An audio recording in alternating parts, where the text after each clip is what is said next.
Les affaires publiques n'ont plus de secret pour lui. Les vrais enjeux. Les vraies questions. Une histoire qui circule depuis le début de la semaine, mais à la une du journal aujourd'hui, vous avez comme une espèce de rétablissement des faits. Parce que une femme qui a eu un accident épouvantable en se baignant dans les Caraïbes, aux îles Turques et Caïques, qu'on appelle Turk and Caicos souvent, elle s'est fait arracher les mains par un requin. Mais je dis rétablissement des faits parce que l'histoire qui avait été lancée, c'est qu'elle avait été en train de... On la faisait passer pour un peu une poffine. Elle prenait une photo ou un selfie ou essayait de poser le requin. Et c'était faux. Cette histoire-là était complètement fausse. Alors, on va parler tout de suite à celle qui, ce matin, est allée chercher toute l'information. Valérie Gontier, du journal. Bonjour Valérie. Bonjour. Parce qu'il y a deux histoires dans une. Là. Il y a une tragédie en mer avec une morsure de requin, puis il y a une histoire de relations publiques. On y reviendra dans un instant. Commençons par l'accident épouvantable qui a coûté les 2 mains à cette dame de Québec. Absolument. C'est arrivé le 7 février dernier. Une famille, un couple qui part en voyage. Le monsieur m'explique qu'il part en voyage avec sa belle-mère, sa belle-sœur, 2 semaines de temps. Puis après la première semaine, une simple petite baignade dans l'eau claire. Pas très profonde, hein? Pas très profonde. De l'eau jusqu'aux hanches. Il papote, il jase. Puis la dame allait simplement rejoindre son conjoint qui venait de terminer ses exercices.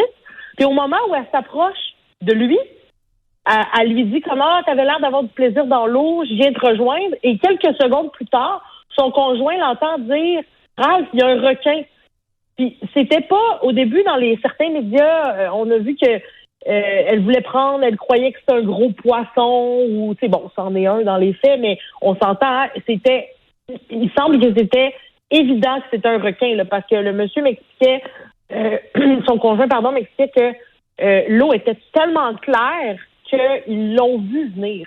Donc, le requin a fait le tour, est allé derrière la dame et là, en bon français, bumpé, là, comme accroché dans les jambes. On peut penser que c'était pour voir à quoi il y avait affaire, parce que souvent, on va dire que des requins vont nous attaquer parce qu'ils nous prennent pour un phoque ou pour une proie. Puis il l'a accroché. Elle, ça l'a fait un peu comme perdre pied, mais rester debout.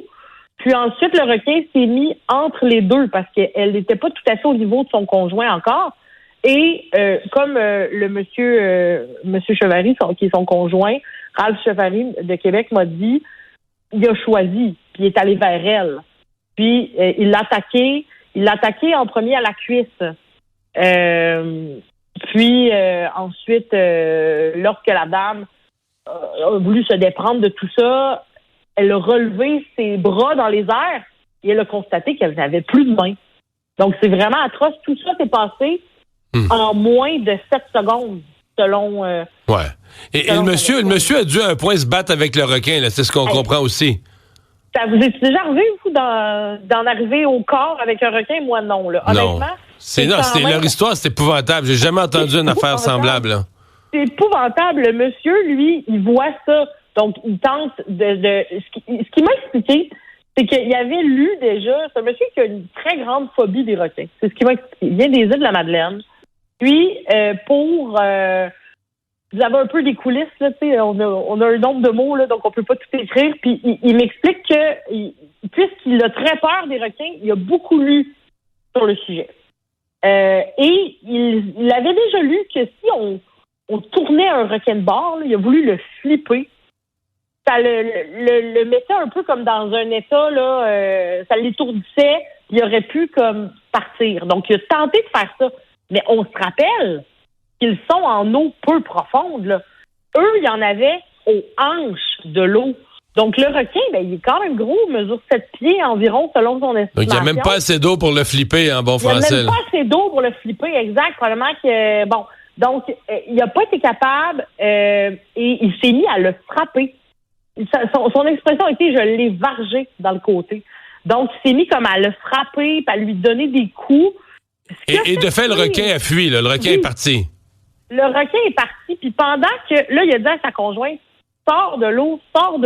Puis lui, il voulait pas se mettre d'eau au requin, hein, donc il est resté dos à la plage, face à l'eau pour pouvoir avoir garder dans son champ de vision le prédateur. Puis, comme des faits, ben, le requin serait revenu, aurait tenté de se remettre comme entre les deux. Puis là, tu sais, tout ça a dû vraiment se passer très rapidement, là, on s'entend. Mais là, la dame, à ce moment-là, avait plus de main. C'est aussi épouvantable que ça. Elle avait plus de main.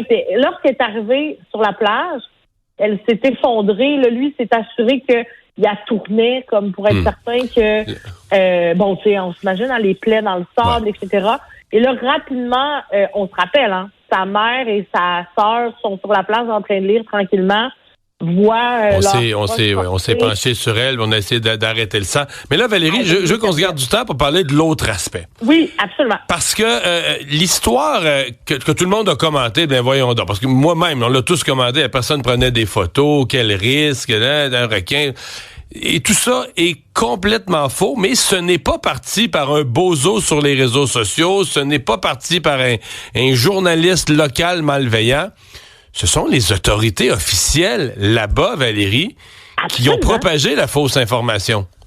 Un communiqué a été émis par le département de l'environnement et des ressources côtières des îles Turques et Caïques, dans lequel on disait que la dame faisait de la plongée en apnée, là, du snorkeling, et qu'elle a tenté de s'approcher du requin afin d'en prendre une photo.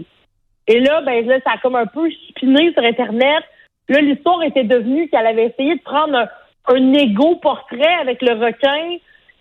Mais l'histoire, Valérie, on va se le dire, là, l'histoire, là, c'était de la faire passer, elle, pour une nouille, pour essayer de diminuer, de faire que les touristes n'aient pas peur, là, que les touristes se disent, ah ben ouais, mais là, c'est sûr, quand tu te comportes comme ça, les accidents t'arrivent. Mais je veux dire, c'est scandaleux là, qu'une autorité publique diffuse une fausse information avec comme but de protéger son industrie touristique, je veux bien, mais épouvantable, là. C'est épouvantable, absolument. Puis honnêtement, c'est vraiment c'est pas très clair, c'est disgracieux de faire ça parce que la pauvre dame, c'est même pas vrai, tu sais. Puis son conjoint me dit, elle n'a même pas Facebook, puis je vous le dis, je peux confirmer que moi j'ai trouvé aucune page Facebook à son nom. C'est quelqu'un qui est très discrète, qui ne met pas de photos sur les réseaux sociaux. Son conjoint me dit, je crois qu'elle a jamais pris d'égo portrait de sa vie, là. Donc, c'est pas quelqu'un qui serait porté à faire ça. Donc, je ne sais pas. Puis, effectivement, c'est ce qui craint qu'on ait tenté de diffuser cette fausse information-là afin de protéger comme le nom de la destination l'industrie touristique, qu'on n'ait pas peur. Puis, effectivement, vous et moi, là, d'apprendre qu'il y a eu dans les dernières années 4 attaques de requins. Puis, je sais que c'est pas... Eux, ils trouvent ça peu. Hein. Ils disent que c'est bien peu, seulement 4 attaques de requins. C'est sûr que sur la totalité des baigneurs, c'est peu. C'est peu et beaucoup à la fois. Là, c'est peu, mais compte tenu de la gravité d'une attaque comme celle qu'on vient de voir, c'est sûr que ça soulève quand même la question. Mais surtout en eau peu profonde comme ça. C'est surtout ça. C'est pas du monde qui sont allés faire du surf loin puis qui sont allés un peu...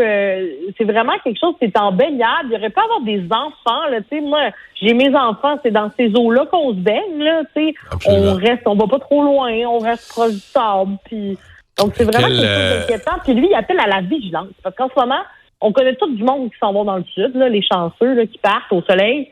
Ben, soyez vigilants. Il faut pas avoir peur de se faire manger par un requin. Mais il faut juste prendre nos précautions, vérifier. Est-ce qu'il y en a eu des attaques? C'est pas juste des attaques. Est-ce qu'il y a eu est-ce qu'on a déclaré qu'on a vu des requins? Parce que ça aussi, c'est important.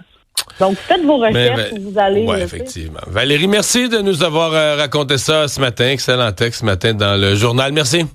Merci. Au revoir.